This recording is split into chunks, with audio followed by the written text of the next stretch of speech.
Okay. I recently got out of bed and I looked at the time and I realized that this would be a perfect time to record the video. Sorry, I recently got out of the shower and everything. But the reason is the reveal is about a minute away. So I thought this would be a fantastic opportunity to give you my full actual reaction to it because I because usually I'm at work during most days, but since today is a Saturday, we're all good. So I imagine there's going to be a little bit of there might be a little bit of a loading like tweaks and stuff like that. I'll also turn on the music for the Battle Pass website. But yeah, this is exciting. We got another reveal here. The next reveal should be expired. I believe expired and Brawl League in general is next. So yeah, less than 30 seconds here. So anyway, chapter not found. Okay, never mind. But anyway, as a reminder, here's the map, and last time we went over the story of the end. Okay, and so this time I'm gonna reload the page once it's done. Okay, here we go. 10, 9, 8, 7, 6, 5, 4, 3, 2, 1. Boom. Okay, so I'm gonna reload the page now, and I think. Here we go. Latest reveal. I do not know what this could be. I don't know if it's a tweet or a video or something. So here we go. I'm going to look at the reveal first, and then I'm going to read the lore. Okay. Okay, so he has a video. Excellent. Here we go. What has he got to say here? Okay, let's see. How is the volume? Yep, we're good. Okay. A wise community manager once said that his reveal in season 3 was going to be one of the most important. Hold on. A wise community manager once said that his reveal in season 3 was going to be one of the most important and greatest reveals in Brawlhalla history for a battle pass. My name's Expired, and thank you so much for Brawlhalla and Blue Mammoth Games for giving me the ability to take part in the season 9 battle pass reveals. Apocalypse theme is sick. I can't wait to see what other people do. But let me show you what I'm bringing to the table in this. What are you revealing? What are you revealing, my man? Ooh, the UI. Oh, that looks so good. Oh, that's so cool. Wow. Yeah, there's. You equip these every game. At no point in Brawlhalla do you not have a load frame and a border equipped. I think these are two of the coolest designed ones ever, and I cannot wait to rock these myself. Yeah. If you are looking for some absolute style, you want to go for that spooky apocalypse theme, then look no further than this amazing duo of a combo.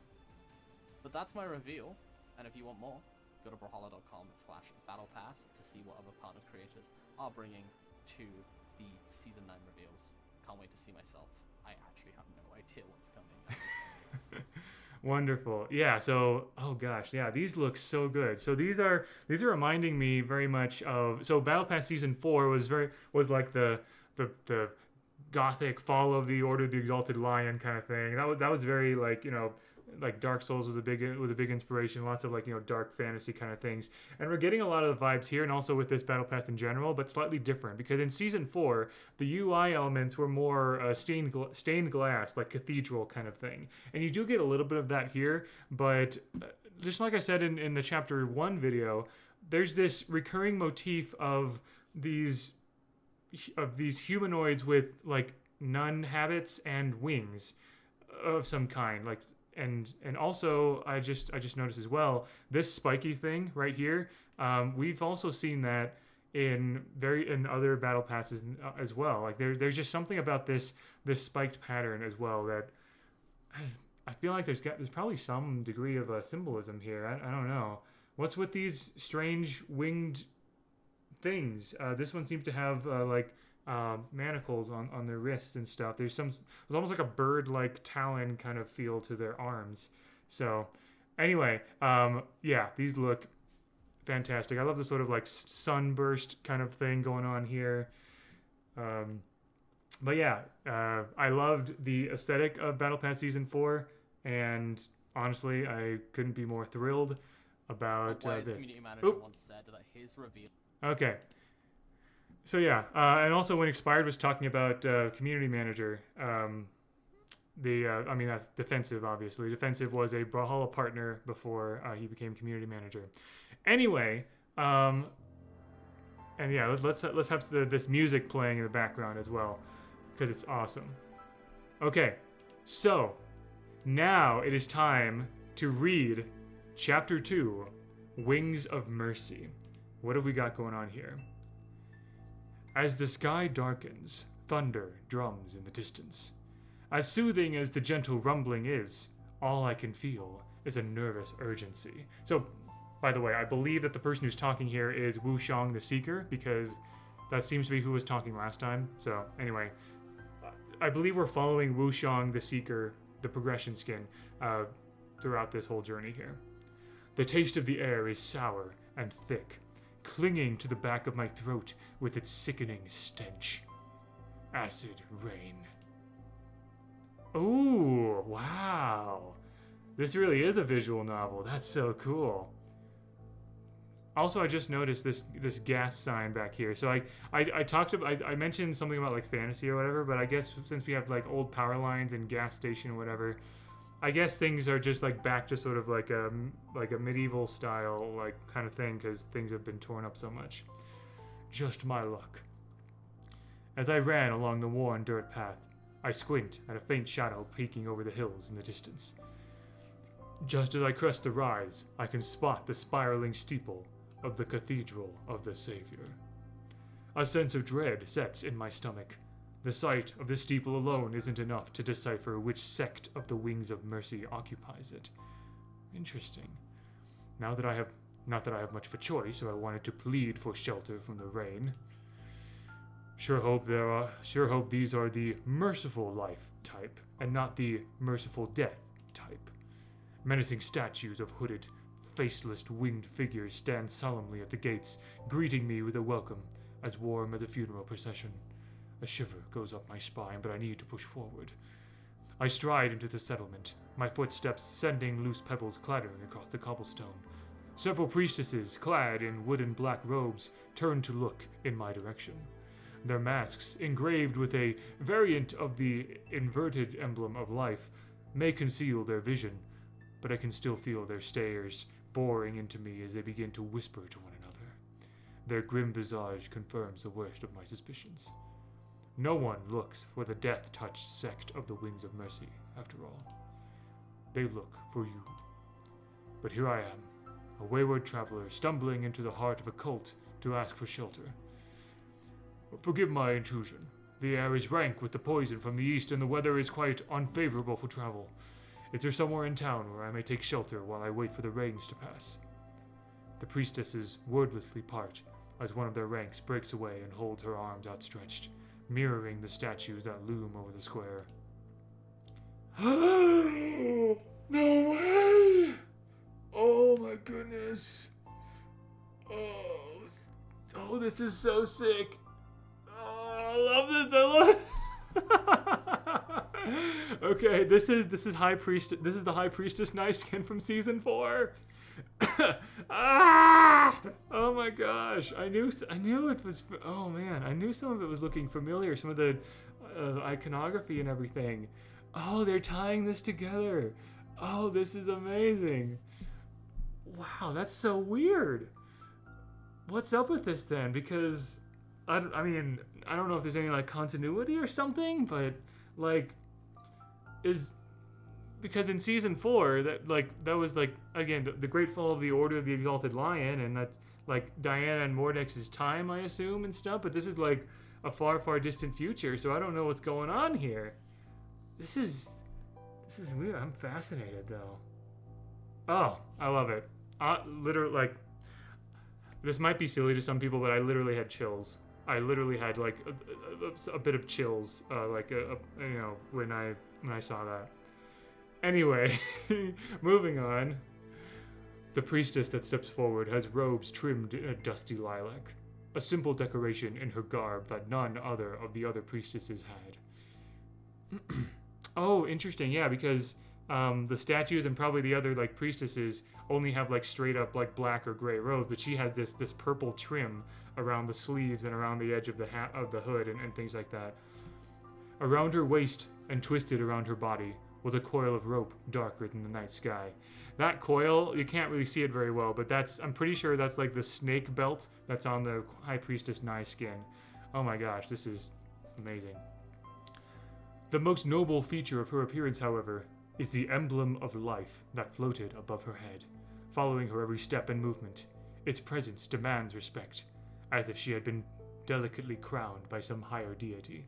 So now we know what that symbol is. I don't think we knew that before. That is the emblem of life. Interesting. So maybe this emblem here is maybe emblem of, I don't know, seeing or knowing or something like that. Like, so that must be what the emblems are. In my last video, I talked about the Lightbringers emblems, which are more like pendants. This might be a bit different, but we'll see. Anyway.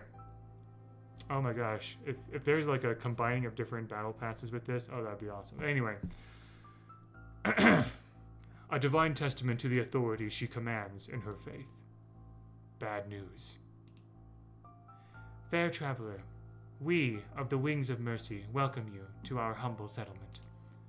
While we only permit adherents of our faith to cross the holy threshold of the Cathedral of the Savior, you may shelter in the nearby pavilion in the gardens. She motions toward a small pathway surrounded by well-maintained bushes adorned with black roses. It was almost beautiful, were it not for the sharpened thorns that stuck out like the quills of a wild porcupine. Thank you. I will trouble you no further and will depart as soon as the clouds part. Unfortunately, my hasty retreat is swiftly cut off by the priestess. Her robes flutter in the breeze as she continues to hold her arms out towards me. She smiles wanly at me. Oh, please, come with us. Oh, that smile. Ooh, that's, Run away, man. Oh, please, come with us. We would not want to be inhospitable. We rarely get guests as it is. It would be unbecoming of us to leave you alone during the rains. Of course. The High Priestess flicks a hand back to the other priestesses, motioning for them to leave. Not even a heartbeat passes before the square is cleared. Not even a single indication of another soul remains. She glides down the garden path, effortlessly avoiding the thorns. I, not nearly as gracefully, follow her down the winding path behind the cathedral until I step into the gazebo. The posts of the gazebo have been carefully finished, giving the dark wood a vibrant shine even in the dim light. More of the faceless winged figures have been carved into the braces. They stare down at me with their arms held out, as if to engulf me in their embrace. I pretend to study the craftsmanship of one of the figures. I can feel the High Priestess also staring at me. We stand in silence as the rain begins to patter upon the shingles, then pour. Tell me, traveler, why have you ventured from your village? Right, because last time it was said that very rarely do people leave their village, so this is rather strange. No person with good sense goes toward the east unless they seek salvation with us, or an untimely demise. Do you mean to cause trouble? Though I doubt even that. You do not look like one of the heretics, else you would have tried to cut me down already. I have no quarrel with your death-touched sect. I am an ordinary traveler, and I merely ask for safe passage through your territory.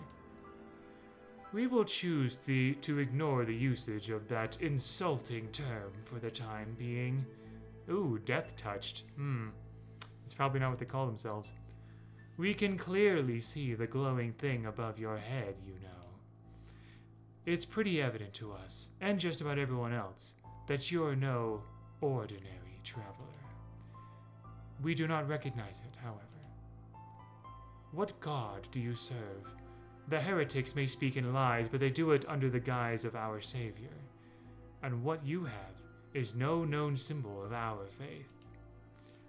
I believe in the common gods of the land, not the Savior. But I don't know about the emblem. It appeared above my head as soon as I resolved to travel to the ravaged lands. The ravaged lands? Fair traveler, we speak with nothing but respect. But that is, simply put, unadvisable. and insane. You've heard the stories of the end, I'm sure. I don't mean to entirely reject them, but the truth has surely been twisted. Yes, that's what I'm saying. Anyway, should we not question the old stories just because our elders say they are true? It's a truth I mean to find out for myself. This is my mission. This is my charge. I will not be swayed. If you truly mean to throw your life away, then listen to our sermon at the very least. Grant us that time of day before you run to those broken peaks, chasing ghosts crumble to dust and perish, forgotten to all. All right. The Savior descended upon our people in the aftermath of the great unbecoming. They bestowed upon us these tenets of which we have built our philosophy and belief. Our continued existence inherently has no meaning. Nothing that happens, good or bad, has been determined. The world we inhabit is inherently indifferent to whether or not we exist. You ascribe this death-touched sect label to us, but perhaps the words of the heretics and non-believers have misguided you. We are the true, single wings of mercy. We reject those who believe in the concept of a merciful death. Living itself is not something that needs to have the mercy of death delivered unto it. Yes, there is no higher purpose to living. Therefore, we live, and we must live to create meaning for ourselves. We continue living because we create achievement, purpose, and reason. There is no higher purpose ordained for us. We are self-guided. We are agents of our own fate. In life, we encounter all kinds of troubles and woes, and all manner of brilliant joys and happiness. Therefore, we live, and we must continue to live with vigor and self-determination. There is no such concept as fate. What we accomplish is up to us. We may not be in control of what others do or what happens to us, but we make the most of it. The world does not care for us just because we live. We must make it care for us. The people we know and love care for us because we have made them care for us, whether it be through acts of kindness, companionship, or shared suffering. Then, if nothing in living inherently means anything, why should we not be determined to live a life worth living for ourselves and those around us? We did not ask to live or be born into this broken world, yet here we are, and we continue to go on, and we must. For if you have lived a worthwhile life, then when you breathe your last breath, perhaps then the embrace of death will no longer be such a cruel one. That in itself is what it means to live a merciful life.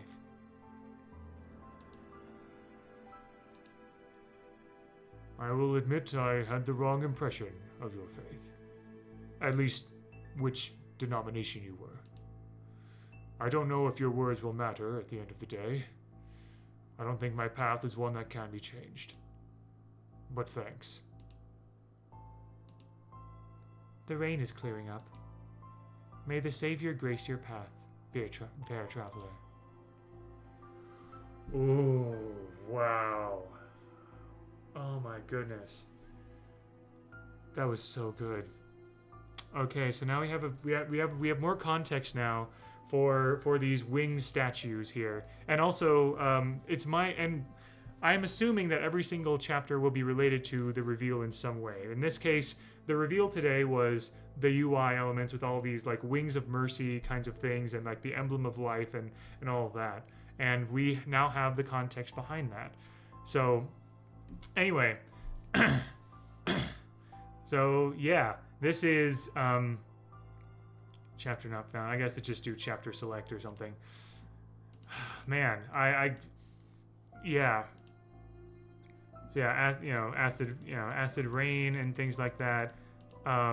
So we know that there are different sects or different denominations of the Wings of Mercy or something like that. Like different people seem to believe in the Wings of Mercy in different ways. Maybe these winged statues have been around for a long time and different people have interpreted those statues in different ways as well.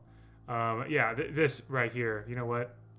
I'm going to take a quick fun little screenshot here. Okay, excellent. Because I'm definitely making a post about this. Okay. That's so interesting.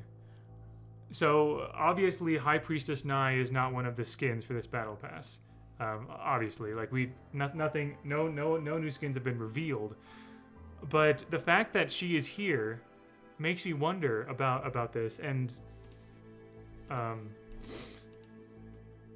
like, is there a continuity here, or is it just like, it makes me question like what the nature of this world really is. Maybe she was plucked from one dimension and put into another. Maybe something happened where she was able to live long enough. Or maybe this is just simply another person who looks like Queen Nai. Maybe this is not the High Priestess Queen Nai or something like that. But it's very interesting.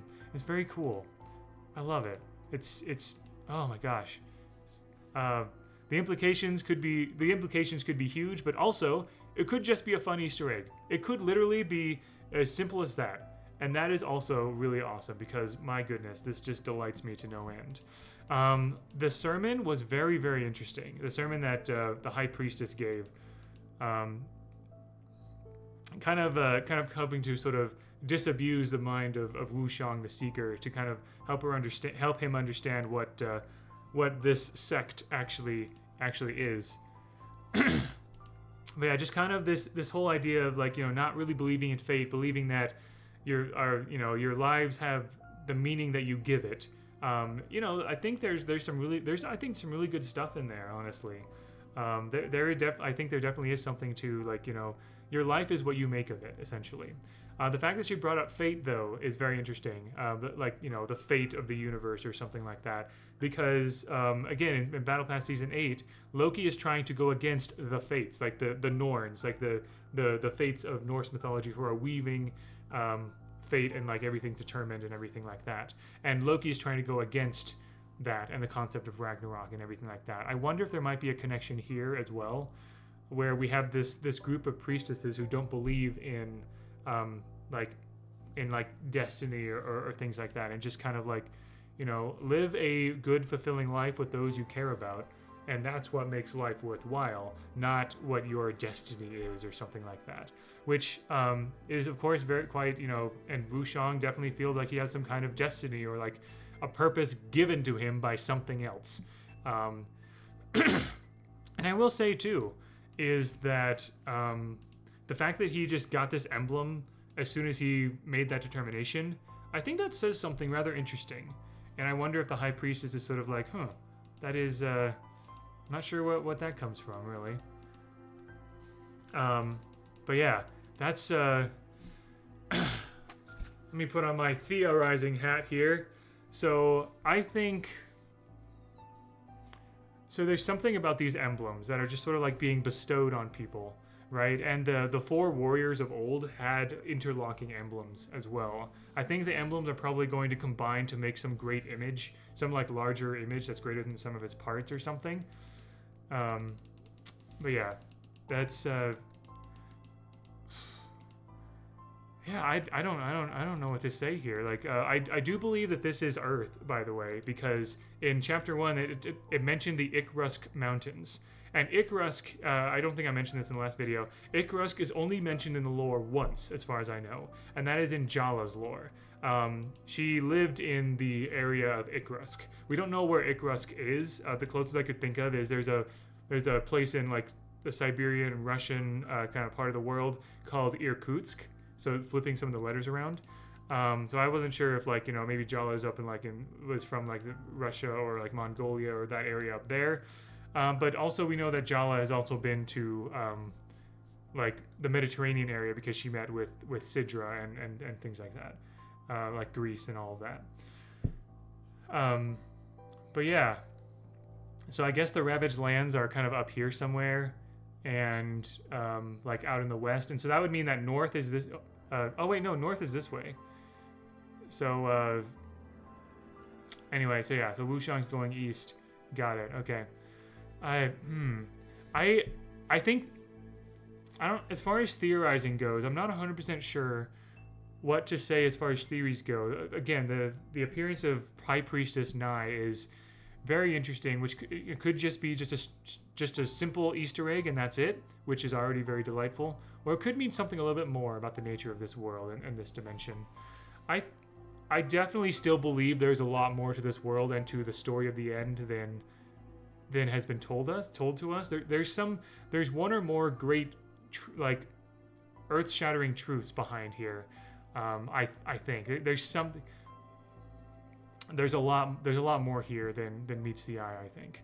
I do notice also that here where we have this winged statue with the cathedral, and there's also this little gazebo area, which I think is pretty cool. So it does show, like what happened there. So wow, that was really cool. Gosh, I love this. I will not be able to live react every single time because again, I will be at work during most reveals, but on the weekends, if I'm able to do a live reaction, I will. So anyway, there you go. That is my video about this, and oh man, this is so good. This is so good. This journey, I love. We're chapter 2 out of 14, and yet already I'm here for it. Like chapter 1 felt very much like some, when I read chapter 1, my first thought was, what in the Dark Souls like JRPG intro is this? Which I mean that in a very good way. It's very cool. And then here we learn like there's so much. We learn more about like the world, about a particular sect of the Wings of Mercy, and about the High Priestess and all of this. So cool. So good. Anyway, thank you very much for watching. And until next time, all the best.